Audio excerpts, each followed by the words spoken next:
Snas. Turns out, upper limb movement during driving. So you're driving home from work, one hand on the wheel, the other reaching for your coffee cup. You adjust the air vent. You shift in your seat. You scratch your nose. None of it feels particularly demanding. And then imagine you couldn't do any of those things. Imagine your shoulder was frozen from surgery, or your wrist was immobilized in a cast. You could still grip the wheel, right? You could still steer. But could you still drive safely? And here's the thing. We actually had no idea how to answer that question until very recently. So researchers in Australia decided to find out exactly how much your arms are actually doing while you drive. And what they found might make you reconsider what fine to drive actually means. Here's the thing about driving that we don't really think about. It's one of the few tasks we do where a split-second loss of control can kill someone. We invest enormous time training people to do it. We test them. We restrict them by age and ability. And yet, when someone recovers from a shoulder injury or has surgery on their arm, we have almost no objective data about whether they're actually safe to get behind the wheel. Doctors have to guess. Insurance companies have to guess. The person themselves has to guess. We just didn't have good information about how much upper limb movement a typical driver actually requires. Most of what we did know came from laboratory studies where people sat in driving simulators under completely artificial conditions, moving their arms in predetermined ways. But real driving isn't like that. Real driving is messy and individual and full of little adjustments you don't even notice you're making. So there was a real gap in what we actually understood about driving safety and arm mobility.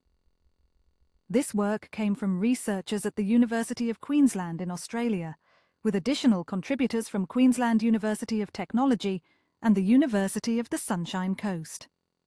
The lead author was Claire Rankin, working across the Faculty of Health, Medicine and Behavioural Sciences, alongside a genuinely interdisciplinary team. We're talking psychologists, computer scientists, human factors researchers, and child health specialists all working together on this problem. The study was published in May 2026 in Sensors, which makes sense because this project is fundamentally about using sensors to answer a human question. This wasn't some tiny lab study with 5 participants either.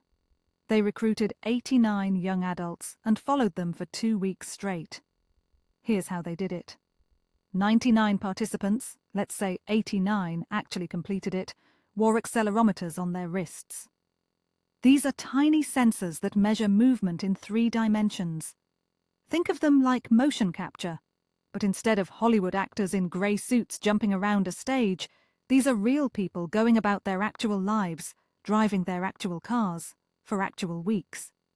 The accelerometers recorded thousands of data points per second, capturing every small jerk, twist, and adjustment of the wrist. Then here's where it gets clever. The researchers used something called a volume estimation approach. Essentially, they took all that acceleration data and converted it into a 3-dimensional map of how much space the wrist was occupying and moving through. It's like if you attached a cloud of light to someone's wrist and then tracked the volume that cloud filled as they drove. Some people had big, sprawling clouds. Some had tight, economical ones. And the variation told them something fundamental about how differently people use their arms while driving. So what did they find? First, there was substantial variation. That's not surprising in hindsight, but it's important to measure. Some drivers moved their arms far more than others. This makes intuitive sense. Different people drive differently, adjust things differently, manage discomfort differently. But here's where it gets interesting. That variation was actually consistent. When these same people drove on different occasions, their movement patterns were relatively stable. If you were a big mover on day 1, you were a big mover on day 14. Your movement signature, essentially, was yours. They found that movement volume varied systematically, and, this is important, it correlated with things you'd predict. Different driving conditions produced different amounts of movement. Urban driving, with more frequent turns and adjustments, produced more arm movement than highway driving. Longer drives showed different patterns than shorter ones. The data made intuitive sense, which is always a good sign in science. The researchers also found that the data itself was reliable. The sensors worked, the measurements were consistent, the methodology could be repeated. This might sound like a boring finding, but it's actually crucial. Because before you can use something to make clinical decisions about whether someone is safe to drive, you need to prove it actually measures what you think it measures reliably. This study essentially opened the door for future work by saying, yes, we can track this. Yes, this is a real, measurable phenomenon. No, we're not getting random noise. Now, what does this actually mean for real life? If you've just had shoulder surgery, you want to know when it's safe to drive. Your doctor wants to know the same thing. Right now, that conversation is basically guesswork informed by vague guidelines. This research provides a foundation for something better. Imagine eventually having a database of normal upper limb movement during driving. Then, when someone's recovering from injury, you could have them wear these same sensors while they drive, compare their movement patterns to the normal range, and actually have objective data about whether they're moving like a safe driver or whether they still need more recovery time. It's preventative medicine meets data science. That said, this is early work. This study only looked at young, healthy adults.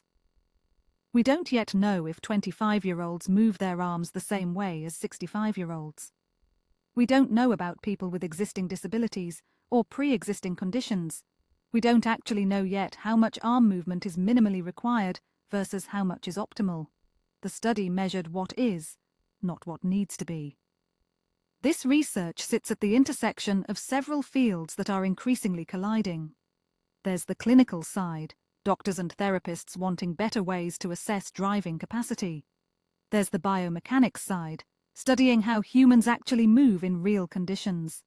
There's the sensor technology side, which has finally gotten cheap and reliable enough to make these studies feasible. And there's the data analysis side, finding new ways to convert raw motion data into meaningful insights. What this study really does is ask a question that we should have been asking years ago.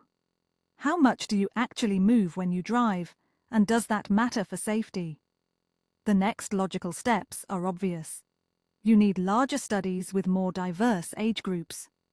You need to follow people through actual recovery from injury and see whether their movement patterns predict their safety. You need to figure out what movement patterns are actually dangerous versus just different. You need studies in different countries and different driving cultures, and someone, probably soon, is going to try to use this methodology to look at distracted driving. How does your arm movement pattern change when you're texting or eating or changing the radio? Does that change predict accidents? That's where this could get really interesting. Here's what's genuinely mind-blowing about this research. We let people drive every single day with restrictions on their arms, casts, braces, recent surgery, with almost no objective data about whether that's actually safe or unsafe. We just had confidence in our intuition. Now researchers have built a system to measure it. Turns out scientists have been busy, and they're not done yet.